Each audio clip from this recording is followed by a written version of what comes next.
What's up guys, Tyler from Allen Eds here to talk to you guys about the PSR-4000 4-sensor RYDEEN backup sensor kit. This kit can actually be used as a front or rear kit. We normally just use them for rear, but let me show you what's going on. It's a universal kit too, so it'll work with any vehicle. But first and foremost, you're gonna notice the brain, and you're gonna notice 8 inputs. Again, we can actually order 4 more sensors and do it for the front if you guys want as well too. You got the power and the display. Most of the time when we do the install, we don't do the display, but this is what the display looks like. This is the display right here. Like I said, it's going to display obviously green, yellow, red in the middle, let you know how close you're getting different things. Here's going to be the speaker as well.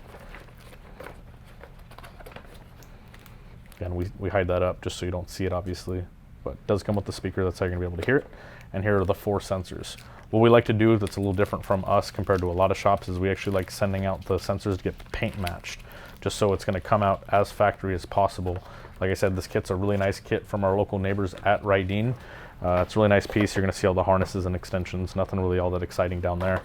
But like I said, this is a really nice piece from RYDEEN. We use them a lot. Pretty big. A lot of people are still asking to add parking sensors to their newer vehicles that already have cameras. This is going to be the perfect solution for you guys. Again, from RYDEEN, the PSR-4000 4-sensor kit. If you guys have any questions about this piece, give us a call, 309-542-5588. Thanks, guys.